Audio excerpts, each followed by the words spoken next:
बहुत प्राचीन युग की बात है। भारत के दक्षिण में अश्वपति नाम का राजा राज्य करता था। वह बहुत धर्मात्मा, न्यायकारी और दयालु राजा था। उसके कोई संतान न थी। ज्यों-ज्यों राजा की अवस्था बीत रही थी, उसे संतान न होने से चिंता बढ़ रही थी। ज्योतिषियों ने उसकी जन्म कुंडली देखकर बताया कि आपके ग्रह बता रहे हैं कि आपको संतान होगी। इसके लिए आप सावित्री देवी की पूजा कीजिए। राजा अश्वपति राज्य छोड़कर वन चले गए। 18 वर्ष तक उन्होंने तपस्या की। तब उन्हें वरदान मिला और उनके घर एक कन्या हुई। उसका नाम उन्होंने सावित्री रखा। सावित्री अत्यंत सुंदर थी। उसकी सुंदरता और गुण की प्रशंसा दूर दूर तक फैलने लगी। जैसे जैसे सावित्री बढ़ने लगी, वैसे वैसे उसका रूप निखरने लगा था। पिता को उसके विवाह की चिंता होने लगी। अश्वपति चाहते थे कि उसी के अनुरूप सावित्री को पति भी मिले, किंतु कोई मिलता न था।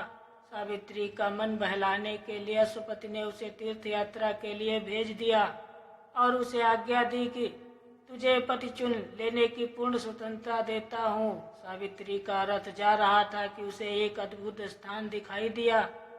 अनेक सुंदर वृक्ष के चारों ओर हरियाली थी। वही एक युवक घोड़े के बच्चे के साथ खेल रहा था। उसके सिर पर जटा बंधी थी। वह छाल पहने हुए था। उसके मुख पर तेज था। सावित्री ने देखा और मंत्री से कहा कि आज यही विश्राम। रथ जब ठहरा, वह युवक परिचय पाने के लिए उसके पास आया। उसे जब पता चला कि वह राजकुमारी हैं, तो वह उन्हें बड़े सम्मान से अपने पिता के आश्रम में ले गया। उसने ये भी बताया कि मेरे माता पिता दृष्टिहीन हैं। मेरे पिता किसी समय मालवा देश के राजा थे। वह इस समय यहाँ तपस्या कर रहे हैं और मेरा नाम सत्यवान है। दूसरे दिन सावित्री घर लौट गई और बड़ी लज्जा तथा शालीनता से उसने सत्यवान से विवाह करने की अनुमति मांगी। राजा अश्वपति बहुत प्रसन्न हुए कि सावित्री को उसके अनुरूप वर मिल गया है, किंतु बाद में ज्योतिषियों से पता चला कि सत्यवान की आयु बहुत कम है। वह 1 साल से अधिक जीवित नहीं रहेगा। यह जानने के बाद सावित्री के पिता को बहुत दुख हुआ। उन्होंने सावित्री को सब प्रकार से समझाया कि ऐसा विवाह करना जन्म भर के लिए दुख मोल लेना है। सावित्री ने कहा, पिताजी, मुझे इस संबंध में आपसे कुछ कहते हुए संकोच तथा लज्जा का अनुभव हो रहा है। मैं विनम्रता के साथ यह निवेदन करना चाहती हूँ कि आपने मुझे वर चुनने की स्वतंत्रता दी थी। मैंने सत्यवान को चुन लिया। अब अपनी बात से हटना आपके आदर्श का अपमान हुआ और युग युग के लिए अपने तथा अपने परिवार के ऊपर कलंक लगाना हुआ। अश्वपति सावित्री की बात सुनकर निरुत्तर हो गए। उन्होंने विद्वानों को बुलाकर विचार विमर्श किया। अंत में राजा अश्वपति ने सावित्री को तथा और लोगों के साथ लेकर सत्यवान के पिता के आश्रम में विवाह करने के लिए चल दिए। जब आश्रम निकट आया, तब अश्वपति सबको छोड़कर आश्रम में गए और सत्यवान के पिता घुमतसेन से सावित्री का सत्यवान के साथ विवाह करने का विचार प्रकट किया। घुमतसेन ने पहले तो अस्वीकार कर दिया। वह बोले, महाराज, मैं दरिद्र हूँ, तपस्या कर रहा हूँ। किसी समय में राजा था, किंतु अब तो कंगाल हूँ। राजकुमारी को किस प्रकार अपने यहाँ रखूँगा।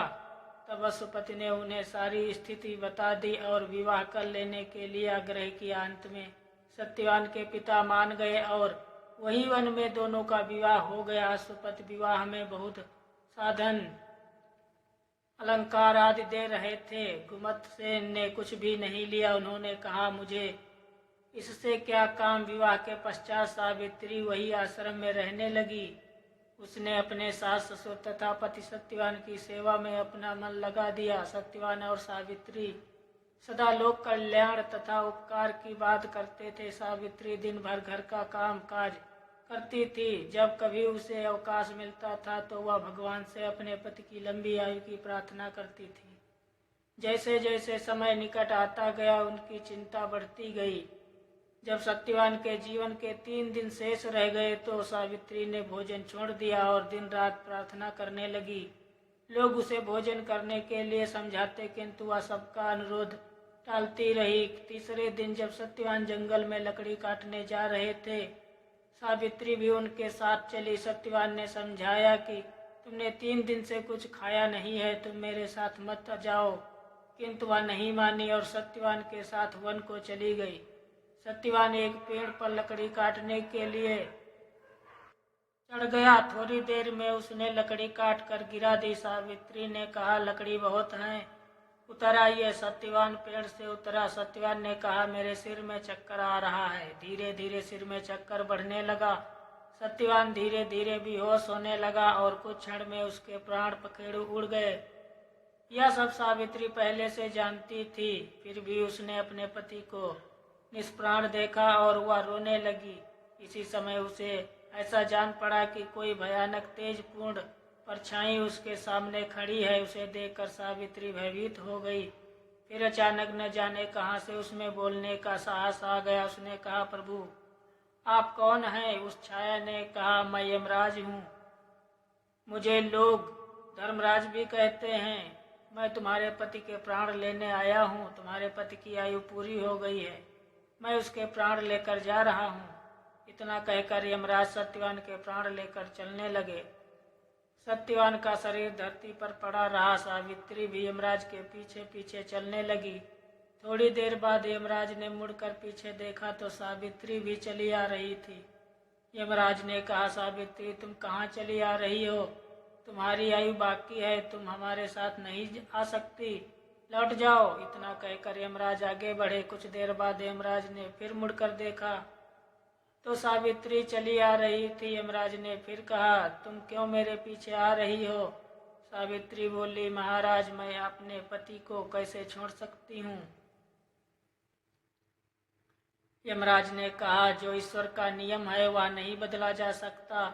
तुम चाहो तो कोई वरदान मुझसे मांग लो। केवल सत्यवान का जीवन छोड़कर जो मांगना है मांग लो और चली जाओ। सावित्री ने बहुत सोचकर कहा, मेरे सास और ससुर देखने लगे और उनका राज्य वापस मिल जाए। यमराज ने कहा, ऐसा ही होगा।